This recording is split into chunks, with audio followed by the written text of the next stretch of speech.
Assalamualaikum warahmatullahi wabarakatuh. Perkenalkan, nama saya Yudi Haryanto. Di sini saya akan menjelaskan tentang Undang-Undang ITE. Sebenarnya, undang-undang ini sudah ada di negara kita sejak tahun 2008. Akan tetapi, banyak sekali perubahan yang dilakukan mengenai Undang-Undang ITE ini. Akan tetapi, sebelum saya lanjut mengenai Undang-Undang ITE, di sini saya akan menjelaskan tentang Undang-Undang ITE yang secara tidak langsung dan tidak kita sadari bahwa kita sering melanggar undang-undang tersebut. Lalu, Undang-Undang ITE apa saja yang sudah ada namun tidak kita sadari akan kehadirannya.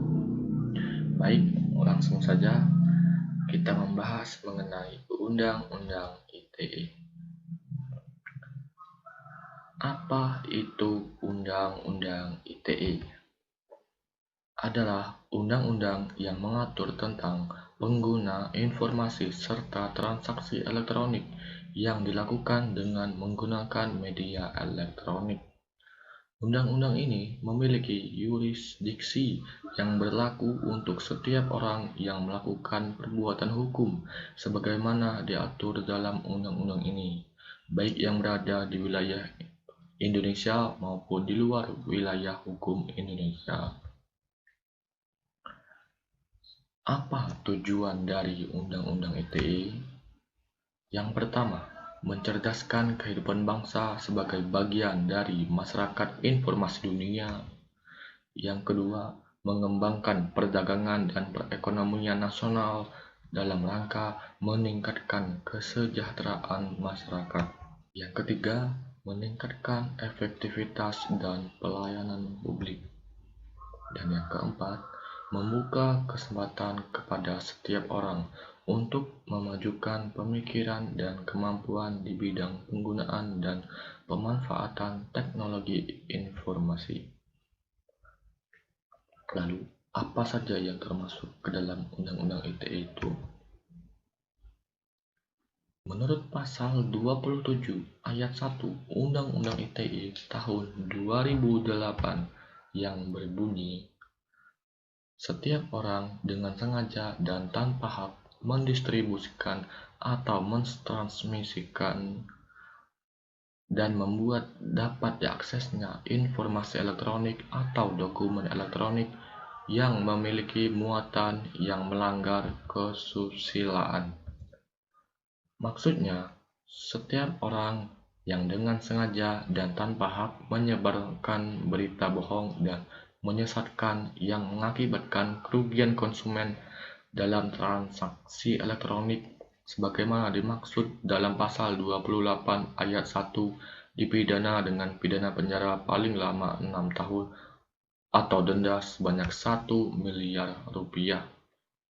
Contoh kasusnya adalah hoax atau penyebaran berita bohong. Lalu, menurut pasal 27 ayat 3 Undang-Undang ITE tahun 2008 yang berbunyi, setiap orang dengan sengaja dan tanpa hak mendistribusikan dan atau mentransmisikan dan membuat dapat diaksesnya informasi atau dokumen elektronik yang bermuatan penghinaan dan pencemaran nama baik. Maksudnya, apabila seseorang yang terbukti dengan sengaja menyebarluaskan informasi yang bermuatan pencemaran nama baik seperti yang dimaksudkan dalam pasal 27 ayat 3 Undang-Undang ITE akan dijerat dengan pasal 45 ayat 1 Undang-Undang ITE. Sanksi pidana penjara maksimum 6 tahun atau denda sebanyak 1 miliar rupiah. Contoh kasusnya adalah pencemaran nama baik dan penghinaan melalui media sosial. Selanjutnya, ada pasal 28 ayat 2 Undang-Undang ITE tahun 2008 yang berbunyi, setiap orang dengan sengaja dan tanpa hak menyebarluaskan informasi yang ditujukan untuk menimbulkan rasa kebencian atau permusuhan individu atau kelompok masyarakat tertentu berdasarkan atas suku, agama, ras, dan golongan. Maksudnya, apabila seseorang terbukti bersalah dan menyebarluaskan informasi yang ditujukan kepada suatu kelompok masyarakat atau ras tertentu dengan maksud untuk menimbulkan rasa kebencian atau permusuhan di antara mereka, maka akan dijerat dengan pasal 28 ayat 2. Dan orang tersebut dapat dipidana penjara paling lama 6 bulan sampai dengan 6 tahun dan denda sebanyak 1 miliar rupiah. Contoh kasusnya adalah ujaran kebencian.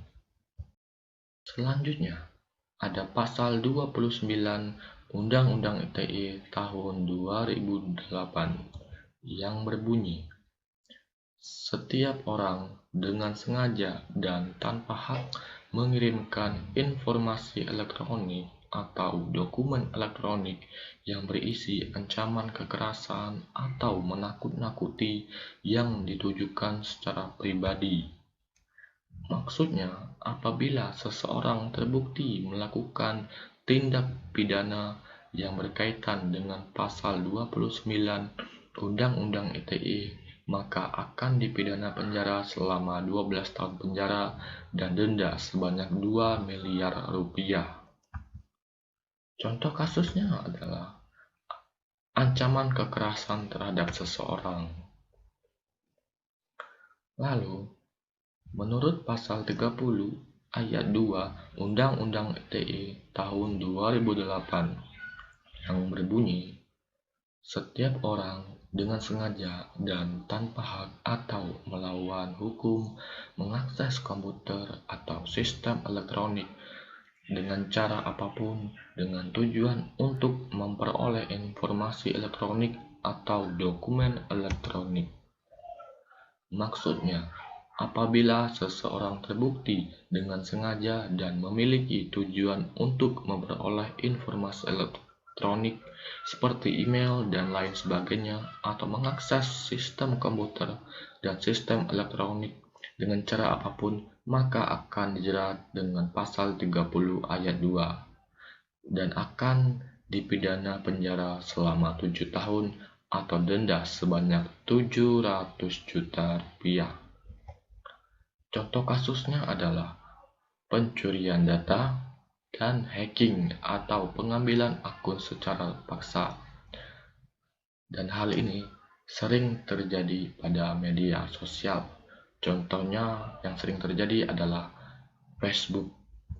Dan selanjutnya ada pasal 30 ayat 3 Undang-Undang ITE tahun 2008 yang berbunyi, setiap orang dengan sengaja dan tanpa hak atau melawan hukum mengakses komputer atau sistem elektronik dengan cara apapun dengan melanggar, menerobos, melampaui, atau menjebol sistem pengamanan.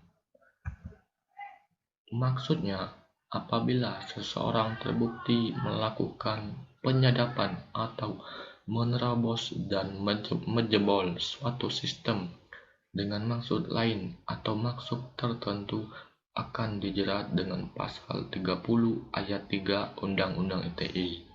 Dan orang tersebut dapat dipidana penjara selama 8 tahun atau denda sebanyak 400 juta rupiah. Contoh kasusnya adalah pembajakan situs resmi, peretasan server, dan pencurian data.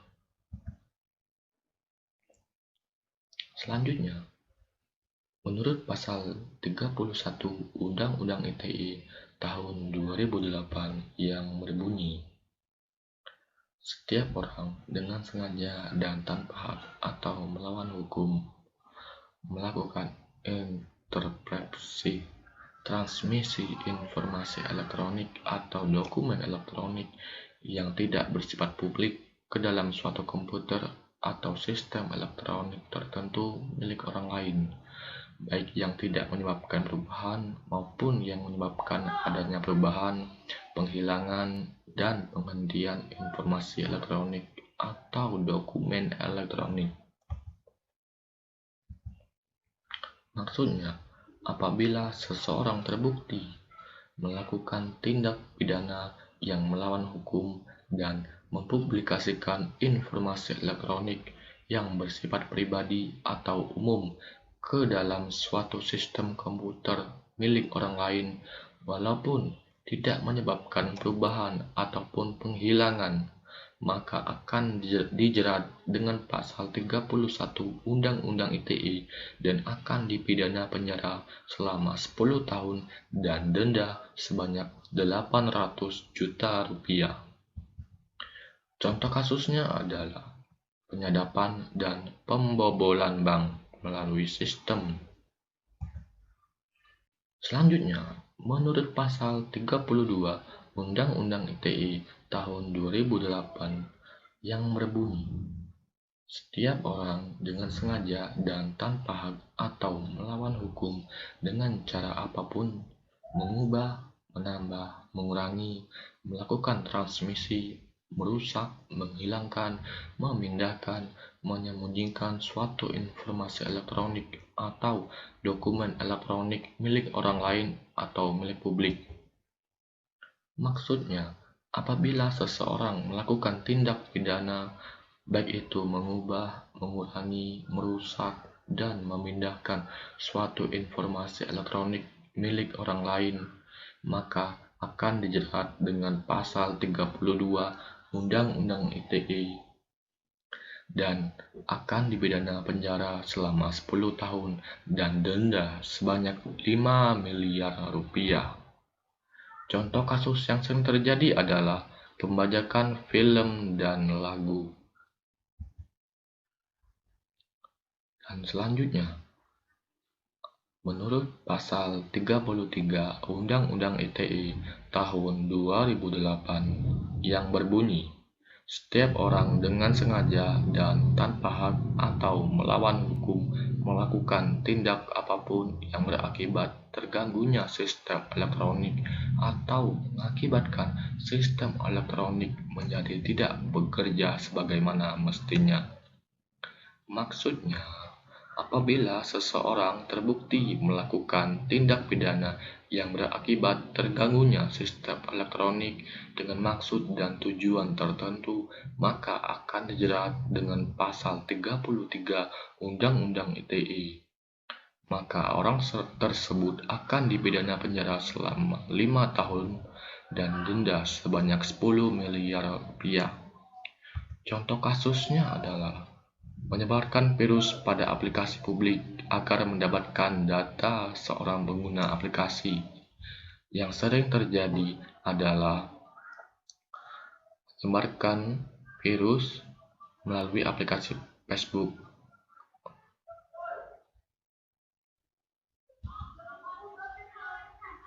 Dan menurut pasal 34 Undang-Undang ITE tahun 2008 yang berbunyi, setiap orang dengan sengaja dan tanpa hak atau melawan hukum memproduksi atau menggandakan untuk digunakan, mengimpor, mendistribusikan, menyediakan, atau memiliki perangkat keras atau perangkat lunak komputer yang dirancang atau secara khusus dikembangkan untuk memfasilitasi perbuatan dan menyediakan sandi lewat komputer, kode akses, atau hal yang sejenisnya yang ditujukan agar sistem elektronik menjadi dapat diakses dengan tujuan memfasilitasi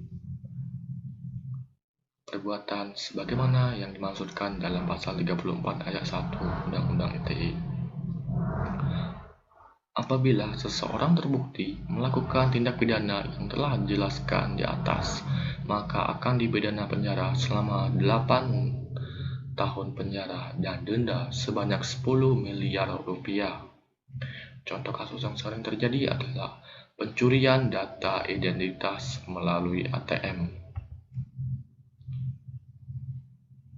Dan yang terakhir, ada pasal 35 Undang-Undang ITE tahun 2008 yang berbunyi, setiap orang dengan sengaja dan tanpa hak atau melawan hukum melakukan manipulasi, penciptaan, perubahan, penghilangan, pengerusakan informasi elektronik atau dokumen elektronik dengan tujuan agar informasi elektronik dan dokumen elektronik tersebut dianggap seolah-olah data yang otentik.